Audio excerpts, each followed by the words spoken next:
The Demon Slayer mod for Minecraft is one of the greatest anime mods ever made for the game, but the mod was stuck in 1.16.5 for a long time, which is quite outdated now. A few months ago, it had a silent 1.20.1 release, but it was filled with many bugs that made it not so pleasant to play in. But the prayers have been answered. Just recently, the Kimetsu no Yaiba mod by Orca received a brand new update that fixed many problems that were prevalent in the 1.20.1 edition. Now that the mod was in a better state, I gathered up several mods to enhance the game as cinematically as possible. The reason why the mod being updated and optimized in 1.20.1 is a game changer is because some of these mods do not exist for 1.16.5. I originally planned to get this out way earlier, but couldn't do anything until Orca optimized the mod to be compatible with the mods I wanted, so I apologize to the people who are waiting a long time. Then again, I do think it's better late than never. To make this simple, I will split this video into two sections: the visual upgrade and the gameplay additions. Let me begin showcasing you all my finished product, the Demon Slayer mod rebranded. Let's begin with the visual changes. The very first mod I want to showcase, which is the most obvious one on the screen right now, is the shaders mod.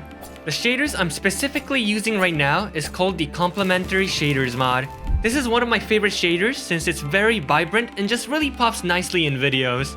This shaders is my usual go-to for my channel, but for those who prefer more realistic lighting, I recommend the BSL shaders mod, which I do occasionally use in my channel as well. The BSL shaders mod is more cool toned in color and follows a less saturated natural look for the game.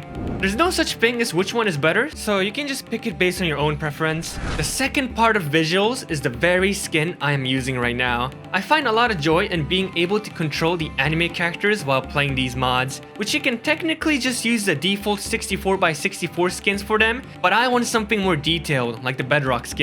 Right now, I'm morphed into Kamado Tanjiro within the Kimetsu no Yaiba mod, but there are other methods in being able to use these high definition skins. The method I want to showcase today is using the reskin mod. How this mod works is by uploading a skin file at immersion.com, which by the way, the skin resolution can work up to 8192 by 8192. I don't know where you're going to get such high definition skin, but just remember it is possible. Once you have your skin uploaded to immersion.com, all you have to do is copy the link and paste it using the command /setskin space immersion.com / whatever your skin file is .png. The best part about using a reskin mod is that by using this method, your skin is compatible with the mods that drastically change your character's behavior, such as mods and resource packs that add animation, which I will get into later. Last note before we move to the next mod, I know some of you may be wondering, how can you use Orca's character skins?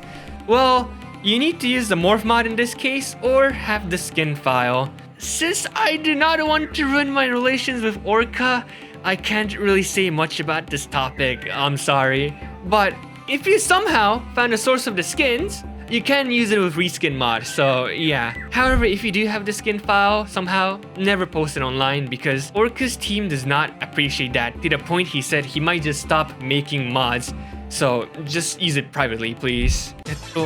オルカさんのモッドでいつもお世話になってます。僕は自作の変身モッドを使ってオルカさんのモッド好きに変装してます。そしてもちろん全てはこのモッド関連の動画用にプライベートだけで使用しております。これからもモッド制作を楽しんでください。僕は応援してます。本当に様々な素晴らしいモッドをありがとうございます。Okay, anyway, I found a lot of amazing looking bedrock skins for anime characters, so honestly, they work great as an alternative. The third visual change is the camera overhaul mod. It's so simple, yet extremely effective. If you have realized, every time I tilt left or right, the camera slightly follows me by leaning towards one of the directions. Just the simple change makes the game feel immersive like never before. It's honestly hard to explain with words. It just feels dynamic with how the camera tilts and bounces as you're doing your action stunts in combat. There is a way to configure this mod in case you want to lower how much it tilts and which direction you want to lessen. Try and find the perfect configuration that fits you the most so it feels action-packed but without causing motion sickness. The final visual change is not a mod but a resource pack called the Fresh Moves. This resource pack is only available from 1.18, so it was previously not usable with the old Demon Slayer mod. By using this resource pack, it adds idle, walking, and swimming animation to your character, which gives a fresh breath of air to the game. I mean, just look at that. Even when I'm just standing, I'm giving off some kind of aura now. Okay, maybe that's not the right word. It just makes your character feel more alive, okay? Which I think is always nice to have. This resource pack also has compatibility with different movement mods, which I appreciate because there is this one specific mod that I needed it to be compatible with. We are now moving on to the gameplay changes, which the first mod that I will show is the ParCool mod. This is the mod I was talking about that I needed to have compatibility with the Fresh Moves resource pack, which it does. What does this mod do? A lot. Like, seriously. You can crawl, you can dodge, you can do backflips and front flips, you can slide, you can ledge grab, you can wall run and wall jump. It's just amazing. This mod has ruined me to the point whenever I play vanilla Minecraft now, I miss this mod's fluid movement so much. It's a complete game changer in how you'd play your Minecraft. Especially fits well with these anime mods that require a lot of combat action. I love this mod. The second gameplay change is in fact the last one already, because after all, we want to play Minecraft, so I thought straying away too far wouldn't be good either. Okay, better combat mod. Oh man, this mod is peak. Alternatively, there is also the epic fight mod, which is also an amazing mod, but for this video, I want to cover the better combat mod because this mod does not exist for 1.16.5, so it only became compatible now. What this mod does is give brand new animations to your weapon swings, which differ depending on what weapon you use. For example, the Nutrient Blade is a katana, so your fighting style becomes that of how you would wield a katana. You hold the blade with both your hands, which is how you're meant to. Well, unless you're Inosuke or Uzui. Those two are just built different. I also want to connect with a fifth visual mod here, which is the first person mod. Look at this, man. I get to see my Nutrient Blade on my hip, and when I start swinging my blade, I get to see my arms going ham. These two combined work so well with each other. You are Kamado Tanjiro now, like literally. The thing I have to mention though is that the Kimetsu no Yaiba mod is not straight away compatible with the better combat mod. You need to do some tweaking, such as making default modded weapons act as a katana instead of a sword.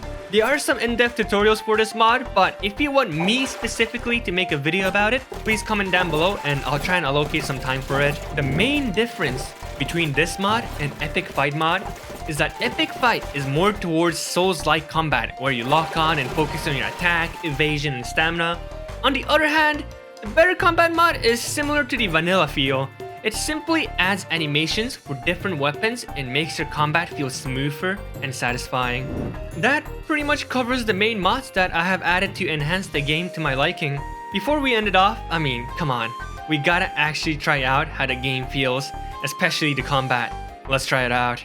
Welcome to the final combat section of this video. Personally, this is the part I'm excited the most because I get to actually play the game that I have finally constructed alongside my peers who have helped me out. And of course, the character I'm going to be using is the very character I want to be on my thumbnail, which is Tsugikuni Yoriichi. And who I'm going to be fighting against is, I thought about it, even though it doesn't make sense for the young Yoriichi to fight against him, since this is Minecraft where we can fantasize any kind of scenarios, I have decided that, you know what, let's make young Yoriichi fight Kokushibo. And that's what I'm going to be doing. In case you're wondering, we are not going to be fighting in a grave because that is just very disrespectful. This structure just randomly spawned not so long ago, so I thought it would be cool to showcase it quickly. And oh my goodness, we got Ubuyashiki. Okay, this is gonna make like a time paradox. We're not supposed to meet each other. Okay, let me quickly find a location that's slightly further away from this place so the graveyard doesn't get hurt, and then I'll fight Kokushibo to end this video off. Okay, I think I've traveled far enough from the graveyard, hopefully. There's no way I will destroy it no matter what now. And I think this is a very good open plain space for me to fight Yoriichi's brother. So let's begin off. We already got Kokushibo spawning right here. Let's go. We're gonna activate our Demon Slayer mark, My Sympathy, My Brother, which is gonna be the special dialogue that only comes out when it's Yoriichi against Kokushibo. Okay, he has absolutely no mercy. Hit me a lot already. For your blue sky. Raging sun. Very nice. Sadly, I don't remember the Japanese names anymore because it's been a while since the last time I read the manga for Demon Slayer. So I'll just stick it up of the English names that gets shown in the chat. Okay. Very nice. But I do remember which moves I like the most inside this Minecraft game because I've played it for so many times that it's just inputted into my brain now. Sunsetting formation. Solar haze is so sick. I love this like blue flame mixed with the red one. And so far, I decided to play using first person because I want to showcase how it looks like on this perspective. And we also have the third person replays later on to have the two perspectives. Fire wheel, a very solid move. Fake rainbow, so the recharge, takes a lot, but it looks super sick how you TP behind your opponent. Okay, he's trying to deal a lot of damage with his phase 2 form. Oh, that's big. Ember. Okay, nice. Okay, you know what? Let's use our 13 form if we can actually get close to him for once. Ow. Alright, 13 form. Here we go. We are doing so much. It's so hard to... What is happening in our first person? Oh my goodness. Okay. I thought he fell into the hole. I'm glad he didn't, because that would have been really bad. Okay, recharge time is really long. Oh, okay, this is slightly scary. There we go. Okay, he has entered his third phase now. We are reflecting his moves, which is very nice. Burning Bones Summer Sun. That's my favorite move in Minecraft. And we have got him using Sunflower Thrust. Oh, boy. Dude, this must have been, like, really painful for Yoriichi. Man, dude. Yoriichi is definitely, like, one of the most tragic characters in this whole series. That was it for today's video. I hope that last segment of Yoriichi versus Kokushibo was entertaining. Realistically, I'm pretty sure Yoriichi would have finished off Kokushibo in mere seconds, but we are not literally Yoriichi, but just a person who is borrowing his powers. Right now, the plans I have is to touch the new Jujutsu Kaisen update, and as well as the Mind Piece mod, since Orca is heavily focused on it right now. Also, for this new year, I'm thinking of trying a new game that is similar to Minecraft and has a lot of anime content. I hope that can potentially interest you all. Again, for my longtime viewers, thank you so much for being patient with me. I want to bring the absolute best form of my videos, so I sincerely hope this video was a good start for the year and answered several long-time questions. I can't thank you all enough for watching me today, and I hope to see you all again. See ya! Bye bye!